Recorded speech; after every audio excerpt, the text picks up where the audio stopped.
Then जड़ताट वो हेरी तेरी छपा दे आठी दांगा जबरदस्त कामगिरी. धन्यवाद डीजे.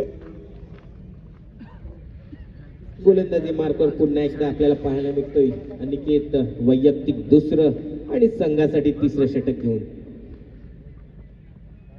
लेग साईडच्या दिशेने बिरकललाय. क्षेत्ररक्षक आहे, संधी आहे, मात्र ड्रॉप. या संधीचं कन्व्हर्जन होणं गरजेचं होतं. चेंडूला हवेत खेळला होता. केटीचा मोठा फटका, मोठी इनिंग खेळतो. पहिल्या मॅच मध्ये सुद्धा 56 धावा केल्यात आणि ह्या 56 धावा आणि सेकंड इनिंगचा हा सोडलेला झेल तुम्हाला शेवटच्या दिवशी खेळायचं असेल, 28 तारखेला शिक्कामोर्तब करायचं असेल तर झगडावं लागेल, कॅच घ्यावी लागतील. पुन्हा एक चेंडू हवेत खेळलाय. विनोदचा हा फटका फसला आणि झटका लागला कोचाई संघाला. दुसरा विकेट येतोय विनोदच्या रूपात.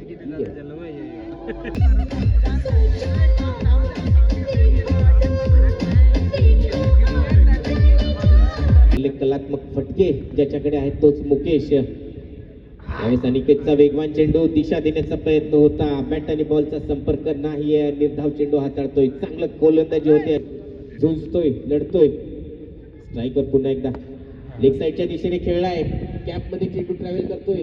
मात्र क्षेत्ररक्षकाचं चांगलं क्षेत्ररक्षण म्हणता येईल. एकेरी धावेवर समाधान मानावं लागेल. तरी चालून जाईल आणि असंच काहीसं करतोय अजय. आणि चांगलं सेन्सिबल क्रिकेट.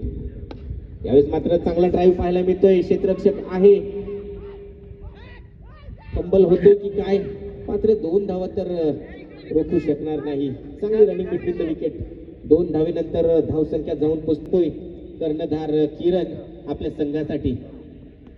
यावेळेस मात्र पॅडल स्वीप केलाय. चेंडूला नो मॅन्स रिजन मध्ये ट्रॅव्हल केलंय. मात्र चांगलं चेस बघता येईल क्षेत्ररक्षकाच्या माध्यमातून. 2 धावा तर निश्चित पूर्ण होतील. धावसंख्या झाले लागेल. सुरेख क्षेत्ररक्षण करावं लागेल. रिव्हर्सिपचा फटका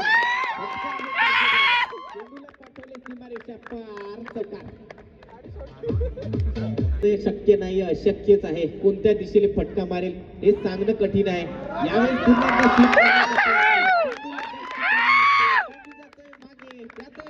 एक चौकार चौकार चौकार आणि प्रेक्षकांचं पण एंटरटेनमेंट. 3 चेंडू 10 धावा. यावेळेस मात्र हवेत खेळ आहे. 10 धावा तर कुठल्या होत्या या फटक्याच्या आवश्यकता. संधी होती, संधी मात्र सोडली आणि 2 धावा तर मिळतील. सुरेख कमबॅक. 29 धावेची आवश्यकता. सुरेख कमबॅक आवश्यक होता आणि तो केलाय.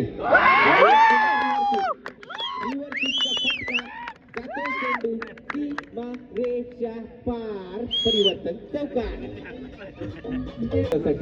कोणत्या दिशेने खेळेल, कोणत्या बाजूला जाईल, कारण ग्राउंड मोठा आहे.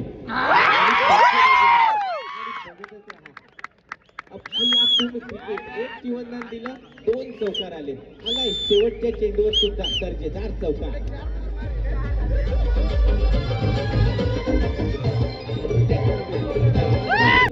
संगम आपल्याला पाहायला मिळाला. यावेळेस केटीच्या बॅट मधून सुरेख फटका येतोय. चांगली इनिंग केटी आपल्या संघासाठी खेळतोय. स्ट्राईक वर असणं गरजेचं असेल मुकेशचं आणि तेच करतोय. कारण स्वीप, रिव्हर्स स्वीपचा बादशाह. यावेळेस पुन्हा रिव्हर्स स्वीप खेळलाय. यावेळेस क्षेत्ररक्षक मागे आहे. मात्र चांगलं क्षेत्ररक्षण होतंय. पण 2 धावा तर थांबवू शकत नाहीये. 2 धावेने धावफलक पुढे सरकतोय. धाव संख्या जाऊन पोहोचते ती म्हणजे 42. यावेळी फलंदाजी आपल्याला पाहायला मिळते मुकेशची. ज्या पद्धतीने खेळतो त्याच पद्धतीने हा खेळलाय. येतोय अजून एक मुकेशचा ब्रँडेड चौकार.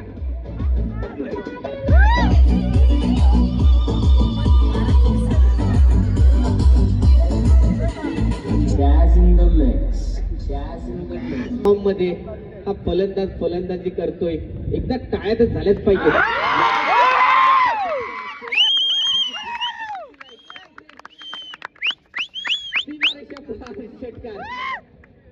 प्रश्न आला आणि तो प्रश्न एवढा कठीण ठरलाय की त्याला कोणीच सोडवू शकत नाहीये. ज्या पद्धतीने फलंदाजी करतोय अक्षरशः बेनापट्टी वसई संघाला एक बॅकफुटवर नेऊन ठेवलंय. सिंगल, डबल, दुहेरी धाव, षटकार, चौकार अशी काही खेळी पाहायला मिळते आणि आक्रमक कोणी विचार केला होता या पद्धतीची फलंदाजी होईल. बघतच राहा. त्यांना माहिती आहे या मॅचमध्ये कशा प्रकारे नावीचा कंट्रोल जो आहे तो 19 पदकाचे ओव्हर नंबर 2 चा खेळ मार्गस्थ आहे. हे पाच फेच्या दुसऱ्या षटक 2 पिढ्या निघणार आहे.